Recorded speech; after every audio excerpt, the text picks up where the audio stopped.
Surah Al-Baqarah ayat 38 artinya, kami berfirman, turunlah kamu semua dari surga itu. Kemudian jika datang petunjukku kepadamu, maka barang siapa yang mengikuti petunjukku, niscaya tidak ada kekhawatiran atas mereka dan tidak pula mereka bersedih hati. Barang siapa mengikuti petunjukku, tidak ada kekhawatiran pada mereka dan mereka tidak bersedih hati. Baca kewalian para waliku. Surah Yunus ayat 62 artinya, ingatlah sesungguhnya wali-wali Allah itu tidak ada kekhawatiran terhadap mereka dan tidak pula mereka bersedih hati. Allahu Akbar. Kita telah mendapat petunjuk tentang rahasia jalan kewalian. Mari kita tempuh, saudara. Kita serahkan hidup mati kita kepada Allah dalam menekuni petunjuknya, yaitu Al-Quranul Karim. Sudah Nabi.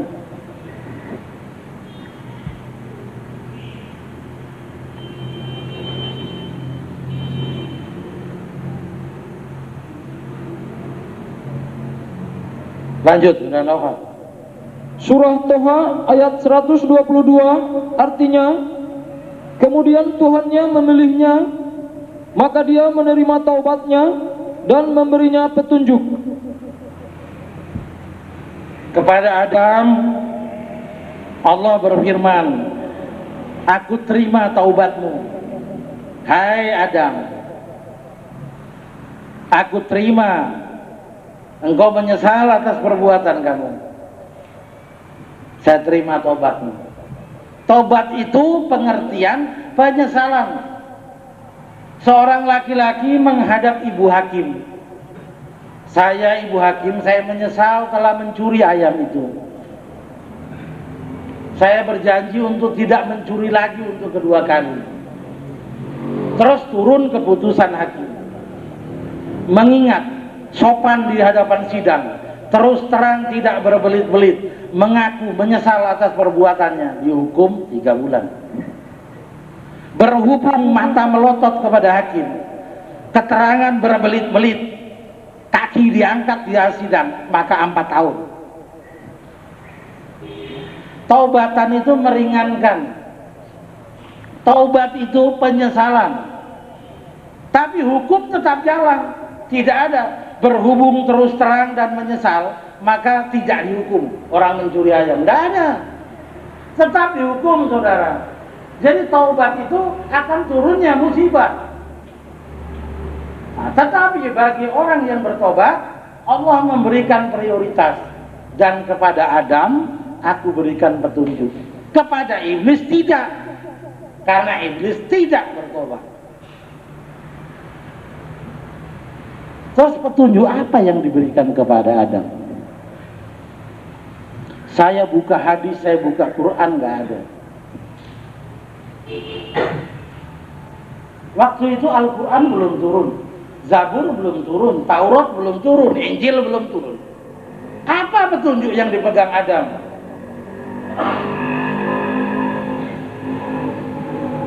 Dengan tekun saya menghadap Allah,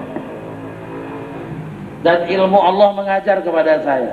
Samsudin, petunjuk yang diturunkan kepada Adam adalah ingatlah aku. Zikrullah.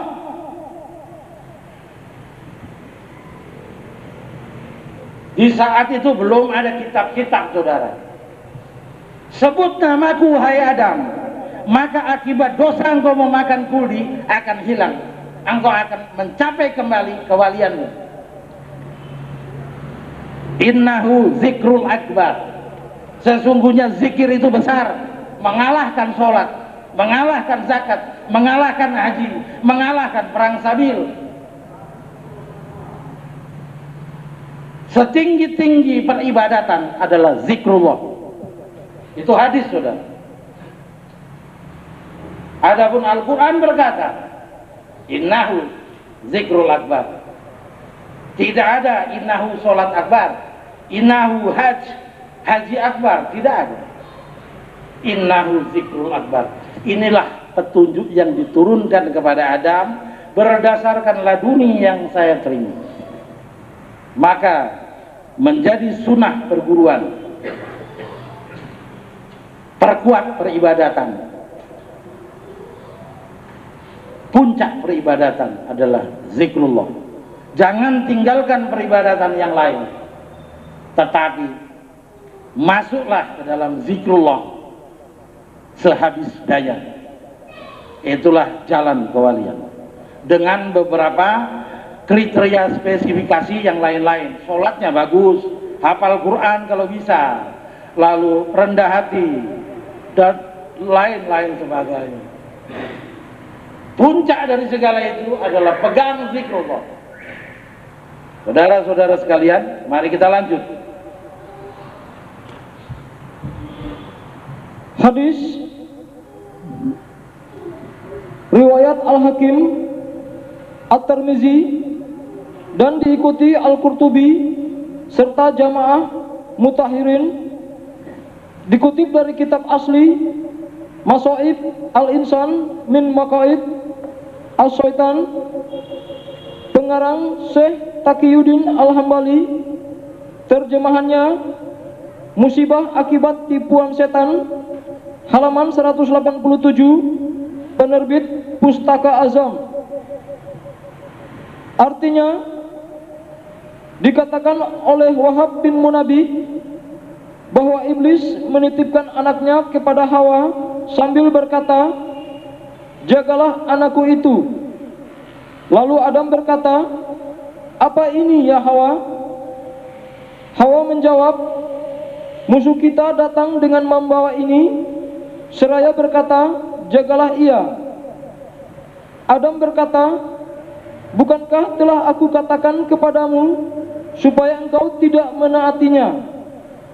Apapun alasannya, dia telah menggoda kita sehingga kita jatuh ke lembah maksiat." Maka ia pun mengambil anak itu dan memotong-motongnya menjadi 4. Iblis datang dan berkata kepada Hawa, "Di mana anakku?" Lalu Hawa mengatakan apa yang diperbuat Adam. Maka iblis menyeru anaknya itu, "Ya Khonas, wahai pembisik manusia," maksudnya anak itu, "kemarilah dikau." Kemudian iblis mendatangi Hawa lagi seraya berkata, "Asuhlah anakku ini." Tatkala Adam melihat anak iblis tersebut, maka ia pun membakarnya dengan api, lalu melemparkannya ke tengah laut. Iblis datang dan bertanya kepada Hawa, "Di manakah anakku?" Hawa menjawab, "Adam melemparkannya ke tengah lautan." Iblis pun menyeru, "Ya Khonas, wahai pembisik manusia, kemarilah dikau." Iblis membawanya lagi kepada Hawa seraya berkata, "Asuhlah anakku ini." Maka tatkala Adam melihat anak iblis tersebut, maka ia menyembelih dan memanggangnya lalu memakannya bersama Hawa. Tatkala iblis datang, ia menanyakan Hawa, "Kemanakah anakku?" Hawa menceritakan apa yang dilakukan Adam terhadap anaknya.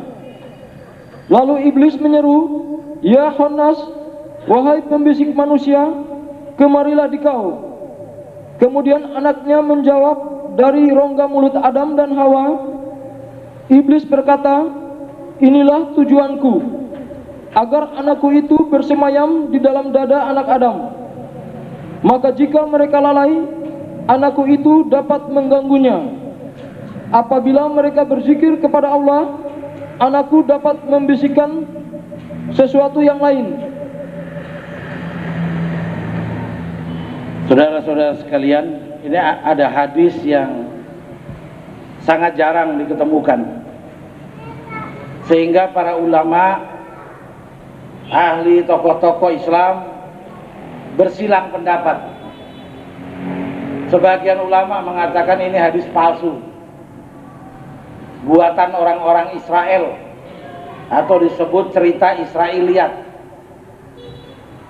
Ada ulama yang mengatakan ini benar hadis ini, karena di dalam Al-Quran tidak ada ceritanya Nabi Adam makan anaknya iblis.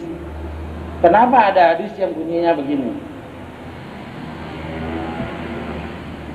Mari saudara, kita beragama menggunakan rasio, akal, untuk menentukan hadis ini benar atau salah. Yang di dalam Al-Quran adalah kebenaran. Tidak mungkin Al-Quran salah. Al-Quran berkata, hai Adam dan istrinya, iblis serta ular, keluarlah kalian semua dari surga. Yang satu dengan lain saling memusuhi. Orang terusir, saudara, pasti tidak ada fasilitas. Manakah ada orang yang terusir?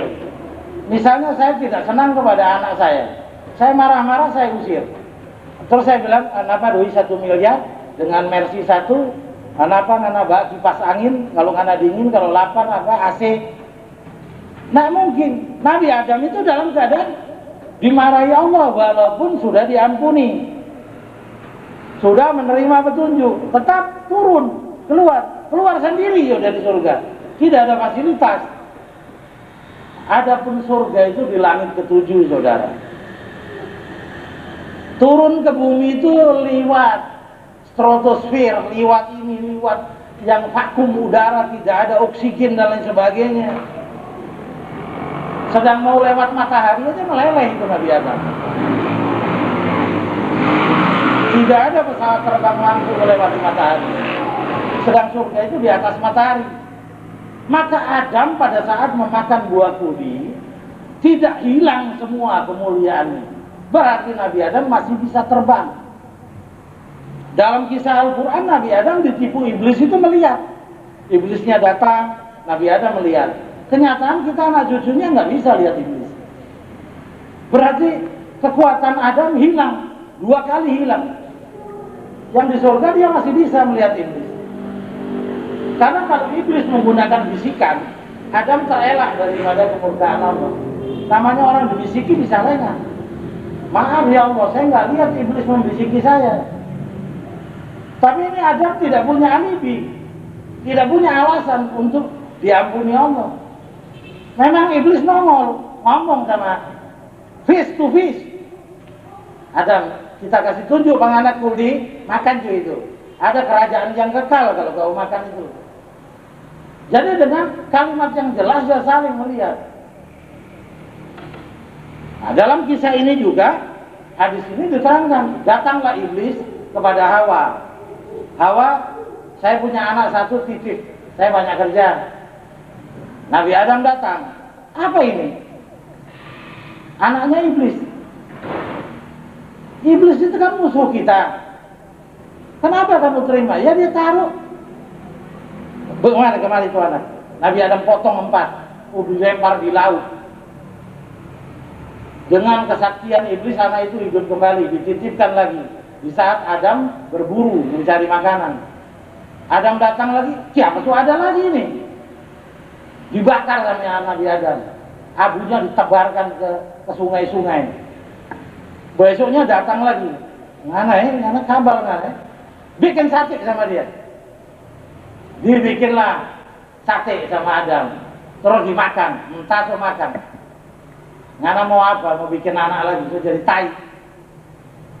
Terus di saat mereka habis makan, iblis datang.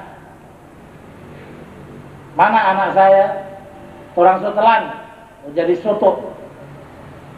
Itu yang saya mau. Sehingga di dalam rongga dadamu, hai Adam dan Hawa, ada anakku yang bersemayam. Turun-turunanmu, ada anakku di dalam rongga dada mereka. Maka hati manusia itu dibagi 2. Yang sebelah kanan qalbu nurani. Di situ bersemayam ruh dan bila turun Al-Quran. Di hati yang kiri itu namanya qalbu zulmani. Hati kegelapan. Di situ anak iblis bersemayam. Nah, kita usir saudara itu anak iblis. Kita gantikan kedudukan dia dengan nurul Quran. Kita tendang dia. Jangan biarkan dia bersemayam di situ. Nah, saudara-saudara sekalian, kehancuran Adam bisa kita ketahui dengan firman Allah dan hadis ini. Nah, maka bila saudara tanyakan kepada saya bertanggung jawab di hadapan Allah bahwa hadis ini bukan cerita Israeliat atau dibuat-buat orang untuk mengacaukan ajaran Islam. Karena setiap nabi, saudara, setelah saya pelajari, setiap nabi memiliki dua kesalahan. Misalnya Nabi kita Muhammad, satu, mengharamkan madu. Karena jengkel sama istri-istrinya, dia bilang sudah ya kita tidak mau minum madu. Nabi kalau minumnya dulu satu botol. Nabinya, istrinya selalu menegur, ya Rasulullah, tidak sakit itu, minum madu kok satu botol, gini, tidak usah Nabi ya. Nabi pas bosan, pasti bahasa Manado, sudah ya tidak usah minum madu, haramkan.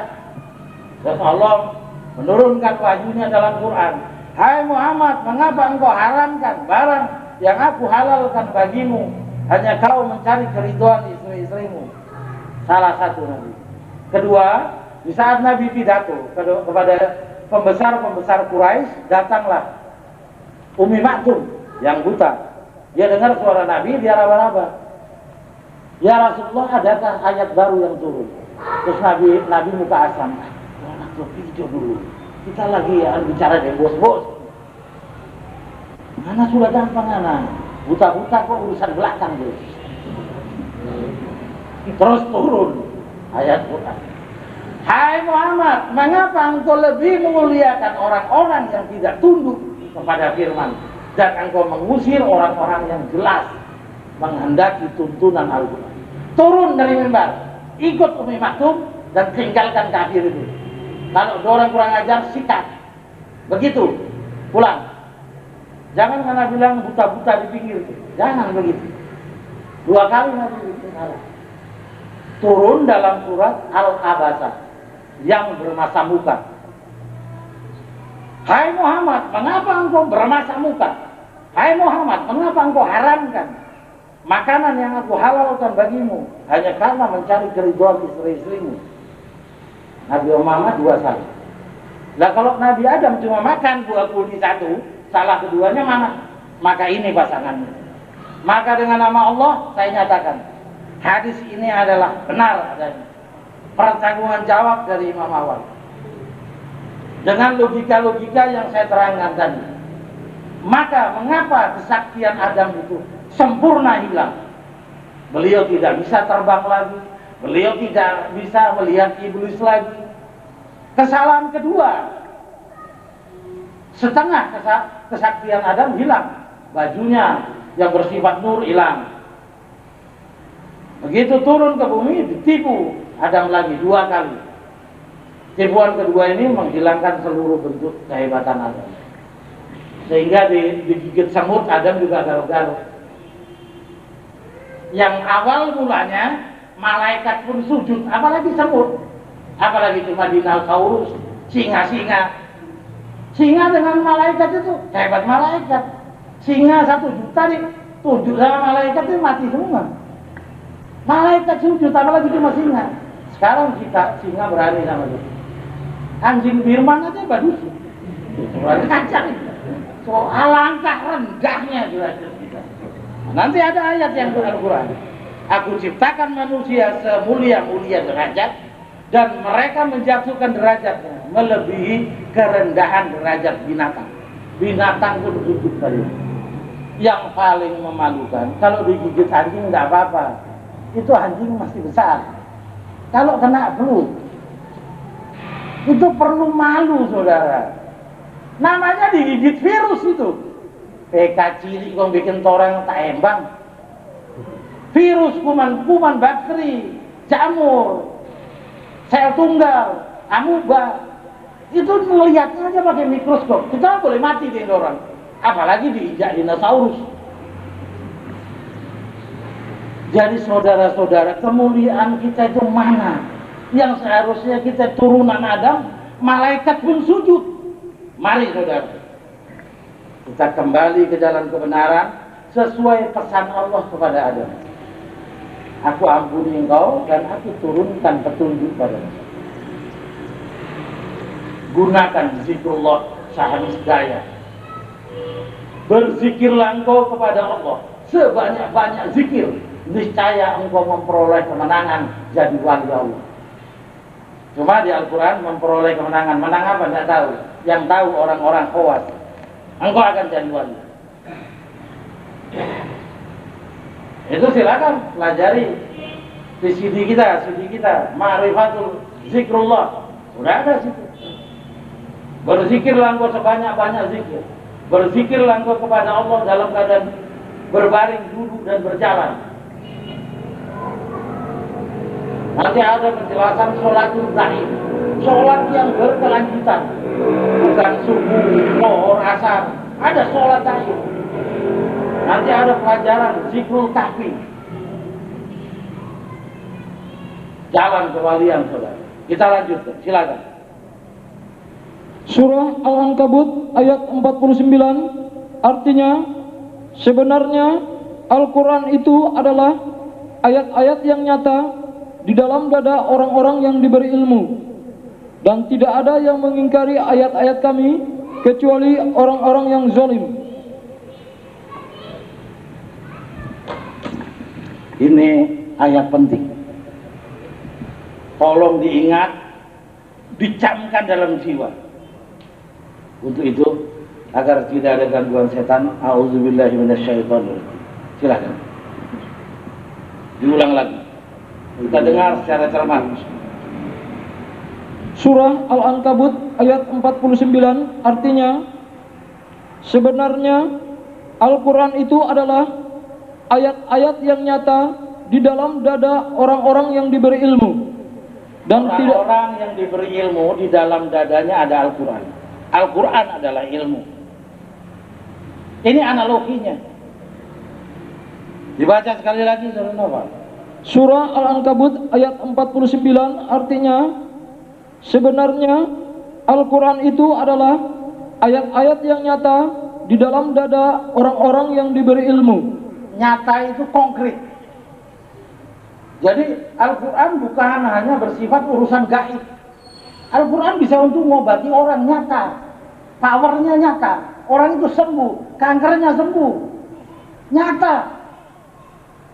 Di dalam dada orang yang diberi ilmu. Alias orang yang berilmu di dalamnya ada Al-Quran.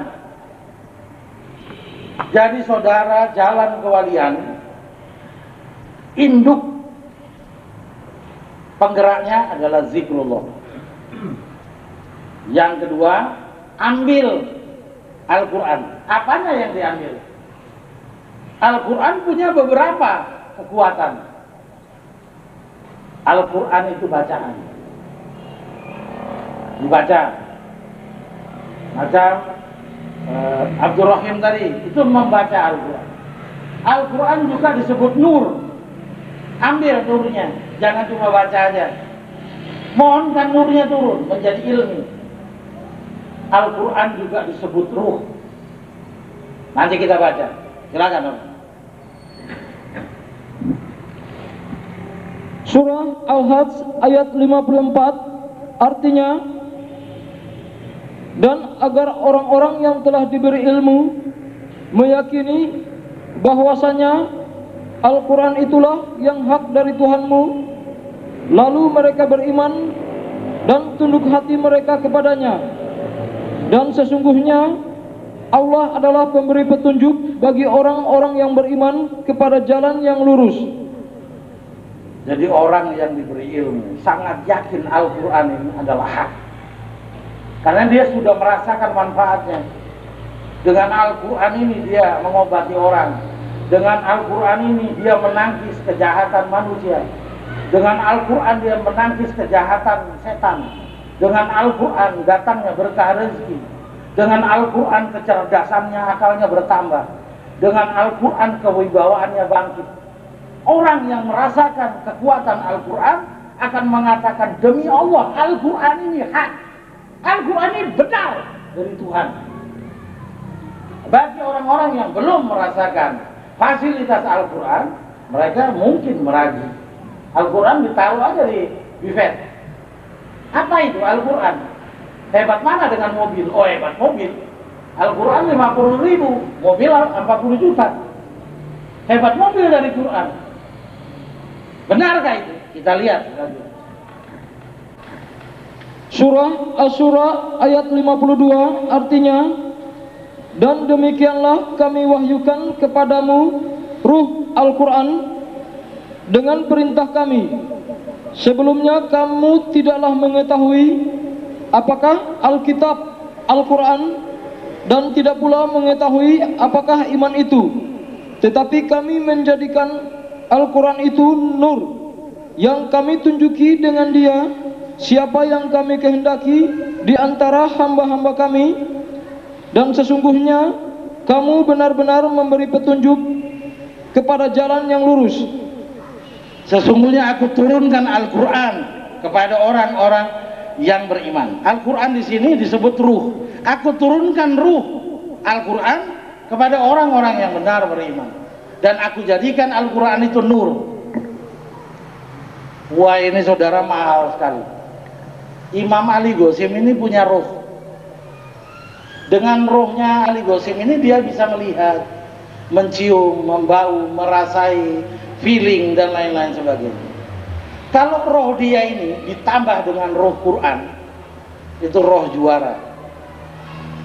Jadi Al-Quran ini hidup, dia bersifat semacam roh. Roh Al-Quran dengan roh kita bisa menyatu, saudara, membentuk suatu unit kekuatan yang sama. Tentu saja ruh Al-Quran mengendalikan ruh manusia, karena ruh Al-Quran lebih mulia dibandingkan dengan ruh manusia. Maka ruh Al-Quran menjadi imam atas ruh manusia. Sehingga kalau ditanya di kuburan, man rabbuka, siapa Tuhanmu? Allah Subhanahu wa taala. Man nabiyaka, Nabi Musa apa? Muhammad Rasulullah. Kalau ditanya man imamuka, biasanya ditunjukkan gambar. Man imamuka, yang muncul mukanya Imam Yasir. Jawab, itu imam saya, Imam Yasir. Rio Jamari kalau ditunjukkan ma imamuka, man imamuka, siapa imamu ini? Itu imam awal, imam saya. Tapi kalau ditanya ma, bukan man, apa imamu? Jawab Al-Quran. Apa imamu? Al-Quran. Kalau ditanya lebih pandai dari malaikat. Al-Quran itu bersama ruh saya. Lalu ada ruh Al-Quran yang sungguh sangat menakjubkan. Bahagian daripada Quran itu ada surat Al-Furqan.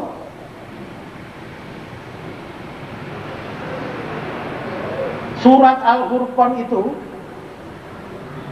adalah suatu ruh cahaya yang bila diturunkan kepada seseorang, dia akan memiliki suatu daya jeli atau daya marifat. Bahasa Jawanya sidik paningal, tajam nalurinya. Baca hadis gitu, dia tidak perlu tahu perawinya siapa, dia tahu dengan Nurul Furqan yang ada di dalam jiwanya, ruh Furqan, dia tahu hadis ini palsu. Dia tidak perlu sahih, dhaif, hasan, maudhu. Yang dia punyai adalah Nurul Quran, bahagian daripada Nurul Quran yang bernama Nurul Furqan. Hatta orang berdasi kita bisa tahu kafir. Ini orang penzina, ini orang papan curi, kita bisa tahu dengan itu. Ini miskin, walaupun gayanya pakai handphone, tapi yang dia beli handphone bekas itu miskin ini orang. Orang tahu, sebagai dasi pakai handphone, pincang ini. Mereknya handphone itu paling Baleno, mobilnya Baleno, handphonenya Baleno. Itu bahasa Jawa Balekno.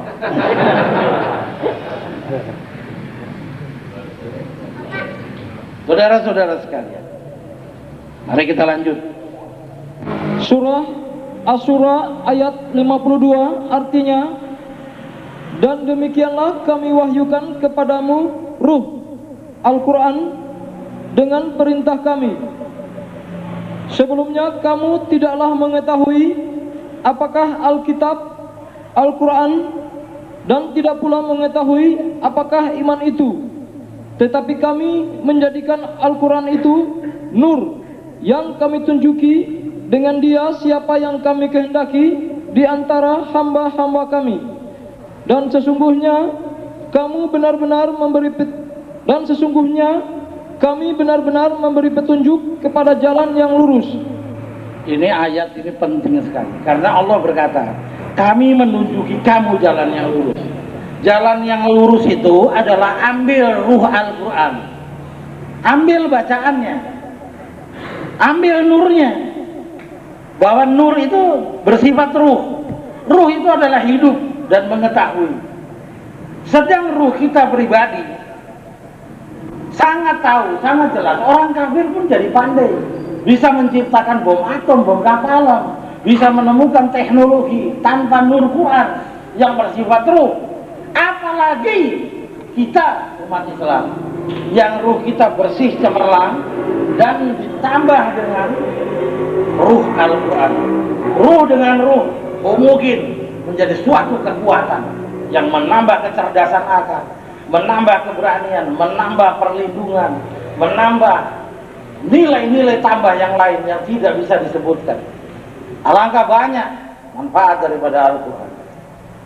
Saudara-saudara sekalian, alangkah murahnya Allah kepada jamaah laduna ilma yang membuka pengertian makrifat sedemikian jelas. Mari saudara, jangan kita sia-siakan rahmat Allah ini yang lewat imam awal diberitahunya tentang rahasia Al-Quran, bahwa Al-Quran itu roh, bersifat ruh. Kamu tidak tahu bahwa Al-Quran itu ruh, bahwa Al-Quran itu nur. Sekarang kamu jadi tahu, saya beritahu, kami beritahu kepadamu. Ambil itu.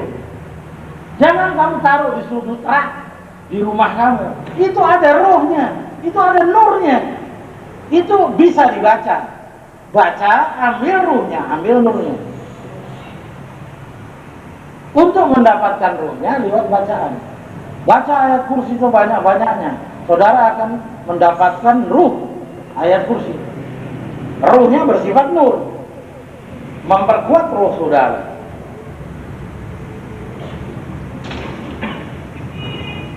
Saudara-saudara sekalian, mari kita lebih mendalami ma'rifatul siratul auliya. Silakan. Hal baca. Surah Al-Anfal ayat 29 artinya, hai orang-orang yang beriman, jika kamu bertakwa kepada Allah, niscaya Dia akan memberikan kepadamu furqan. Bila engkau bertakwa kepada Allah, engkau akan dapatkan furqan. Silakan lanjut. Dan menghapuskan segala kesalahan-kesalahanmu dan mengampuni dosa-dosamu, dan Allah mempunyai karunia yang besar.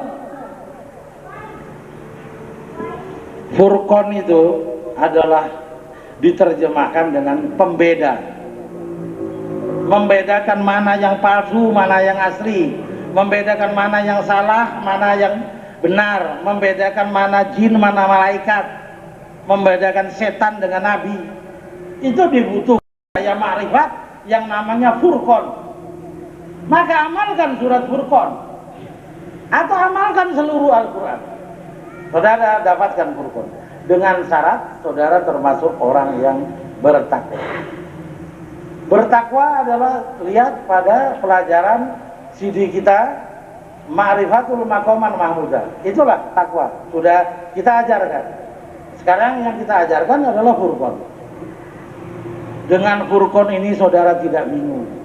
Saudara sebagai hakim belum bersidang, saudara sudah tahu yang setan, yang ini, yang benar, yang salah.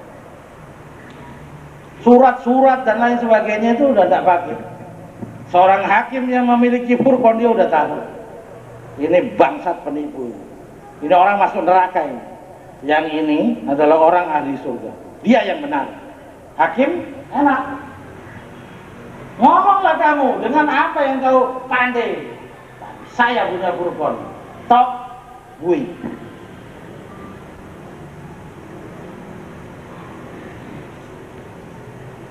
Ada kalanya kita pulang kantor, istri ngomong, wah mas, itu ada bilang pak kita begini tuh, firman begini. Tapi kalau kita punya Furqan bilang karena begini yang setan. Bagaimana kalau dia itu orang imannya rendah, dia pakai gelang kalung, lewat-lewat, dia mengiri. Itu orang jadi mengiri karena miskin, tidak punya gelang, karena begini lewat-lewat dengan gelang, dia mengiri, dia adakan permusuhan. Biang kerok setan adalah istrimu, suruh cabut itu perhiasannya. Kalau dalam ruang lingkup orang miskin, jangan pakai yang menor-menor, bikin setan tuh. Nah, kita punya Furqan. Ada kalanya kita condong membela orang yang kita kasihi. Anak saya Fitri itu berapa kali kena bentak. Ya jengkel sama Jainul, kamu yang setan, bukan Jainul. Sebabnya gini-gini. Itu daya Furqan yang papa miliki. Kamu mau melawan, denda dosa sudah ekorkan. Silahkan miliki saudara. Ada orang jual jam tangan. Oh pak, itu merek Rolex, harganya berapa? 300.000. Mana Rolex dengan akal aja udah bisa. Tapi dia main. Saya itu orang susah pak, dari Malaysia, kurang ini. Pegang gitu jam. Mana saya lihat? Begitu pegang begitu, Nurul Furqan bilang palsu. Nggak usah buka-buka mesin. Beli mobil lihat begini. Kita tahu persis kondisi dalam. Mesinnya ini butuh biaya sekian, perbaikan sekian, kita udah tahu. Dengan kekuatan Nurul Furqan, dengan segala macam tamu yang datang, kita udah tahu. Dan lain-lain sebagainya. Silakan saudara bertambah ilmu ma'rifat. Saya ajarkan kepada saudara dengan kemurahan Allah Subhanahu wa ta'ala. Silakan ambil Nurul Furqan. Apakah Nurul Furqan itu hanya surat Al-Furqan? Tidak. Semua Al-Quran, ayat-ayat Al-Quran, bila diamalkan, mempunyai kekuatan yang sama dengan surat Al-Furqan, yaitu pembeda. Membedakan yang palsu dan asli, membedakan salah dan benar, membedakan hadis palsu dengan hadis yang benar. Tidak usah lihat perawi, kita nggak perlu sekolah 10 tahun untuk mempelajari ilmu tasrih hadis. Baca aja, bunyi 3 kalimat palsu. Terus Nurul Furqan bilang palsu itu hadis, walaupun sahih. Enak tak punya ini? Silakan amalkan. Lanjut. Surah An-Nisa ayat 17 artinya, hai manusia, sesungguhnya telah datang kepadamu bukti kebenaran dari Tuhanmu, dan telah kami turunkan kepadamu nur yang terang benderang, Al-Quran. Nur yang terang benderang. Silakan ambil. Yang bersifat ruh. Jangan saudara letakkan Al-Quran di sudut almari, lalu saudara hinakan berdebu-debu. Itu lebih unggul dari Mercy yang saudara miliki. Itu lebih unggul dari Bugatti yang saudara miliki.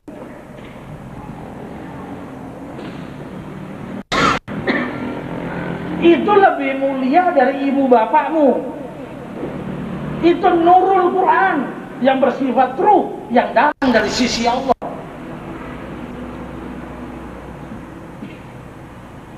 Harta rumahmu semengkilat apapun tidak ada manfaatnya bila dibandingkan dengan ruh Al-Quran bila ia turun kepada kamu.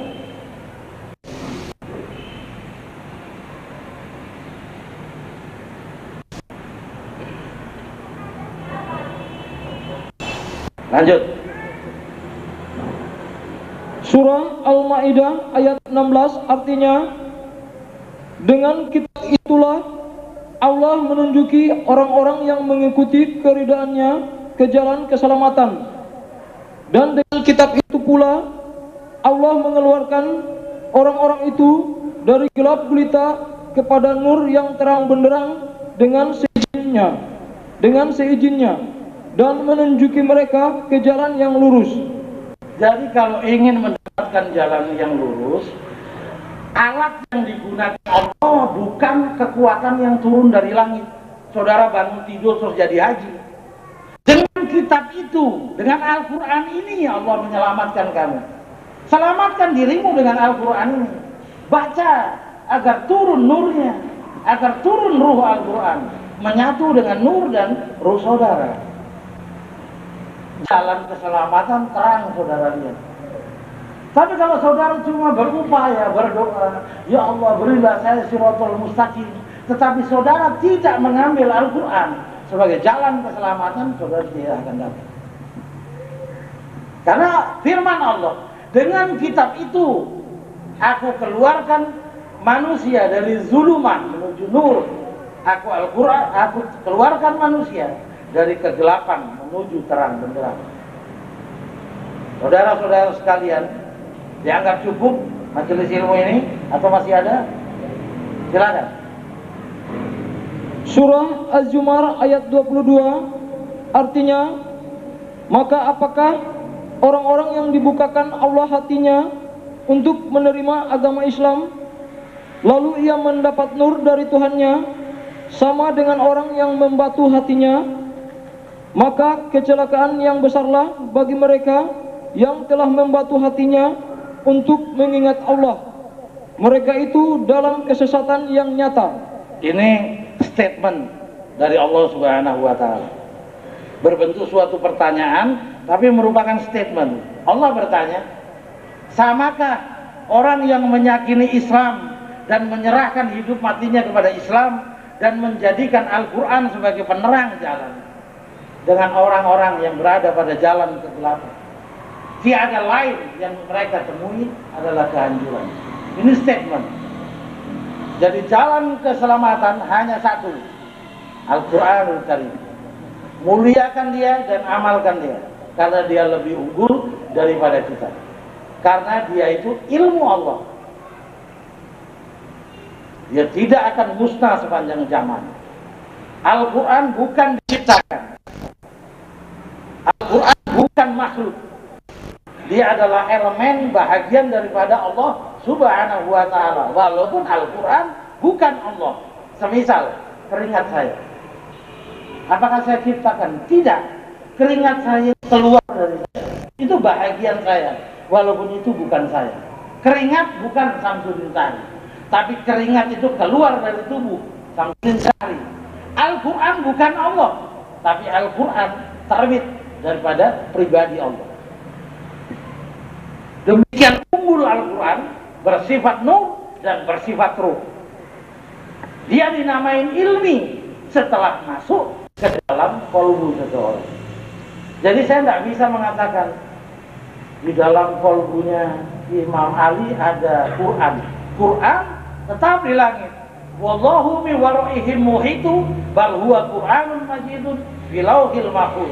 Al-Quran yang mulia berada di lauhul mahfuz. Lalu Al-Quran apa yang? Nurul Al-Quran itu tidak mempunyai sumber kekeringan. Semacam sumur saudara ambil habis.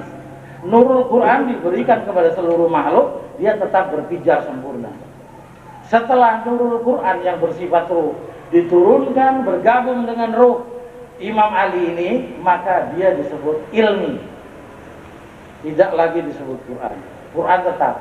Kalau Quran berada sama Imam Ali, berarti Quran jadi banyak. Quran jalan-jalan. Inilah ulama. Inilah calon aulia. Kita lihat. Saya juang. Yang berjenggot di sebelah saya juga. Calon aulia. Kita lihat. Sesungguhnya Umar, bila jumpa dengan setan, maka setan lari terbirit-birit. Umar bin Khattab. Umar milik kita pernah tumbang 2 kali, diberakin setan. Semoga tidak untuk yang ketiga kali. Wahyu Allah, kita yakini bahwa beliau adalah calon wali Allah. Kita lihat daya juangnya. Mampukah dia dalam gilasan setan, dan mampukah dia mengambil lebih banyak nurul Quran yang bersifat ruh, sehingga standar kemilau jiwanya mencapai standar kewalian. Lanjut saudara. Surah Al-Hadid ayat 28 artinya, hai orang-orang yang beriman, bertakwalah kepada Allah dan berimanlah kepada Rasulnya. Niscaya Allah memberi rahmatnya kepadamu dua bagian, dan menjadikan untukmu nur yang dengan nur itu kamu dapat berjalan, dan Dia mengampuni kamu, dan Allah Maha Pengampun lagi Maha Penyayang. Dua bahagian itu adalah nurul Quran dan nurul Furqan. Bersifat ruh dan bersifat nur. Nurul iman dan nurul ilmi. Itu dua bahagian yang diberikan kepada saudara. Ruh Al-Quran dan nurnya. Saudara-saudara sekalian, nurul iman dan nurul ilmi. Demikian sempurna makrifat yang diajarkan pada jamaah ini, yang mungkin tidak terdapat pada jamaah-jamaah yang lain. Maka saudara terlaknat bila tidak mengambil ini sebagai rahmat. Dalam artian kata, saudara masukkan telinga kiri, keluar kanan. Sejak sekarang saudara muliakan Al-Quran. Baca itu untuk mendapatkan ruh Quran dan nurnya. Dengan itu saudara berkedudukan Abdullah, Hizbullah, Khalifatullah, wali Allah. Dan tidak mungkin saudara menjadi Nabi Allah. Tapi ada wali Allah yang lebih mulia daripada Nabi. Contohnya Nabi Musa belajar kepada Khidir, wali Allah, tentang ilmu. Nabi Musa tidak lulus. Berarti Khidir lebih hebat. Saya berguru kepadamu. Guru lebih mulia dari murid. Muridnya Nabi, gurunya wali. Ternyata sang Nabi tidak lulus. Lanjut saudara. Sadaqallahul azim. Saudara-saudara sekalian, maka standar akademis telah terpenuhi. Apakah wali? Telah kita terangkan. Siapakah wali Allah? Adam alaihissalam, wali pertama. Oleh kerusakan yang demikian, mencapai derajat yang rendah. Untuk mengembalikan kewalian itu, ini petunjuknya. Ini caranya. Indikasi-indikasinya ini. Hafal Quran dan lain sebagainya. Sebabnya runtuhnya maqaman mahmudah, kedudukan yang mulia adalah tipuan iblis laknat. Jelas standar akademis terpenuhi. Wabillahi taufiq wal hidayah. Wassalamualaikum warahmatullahi wabarakatuh.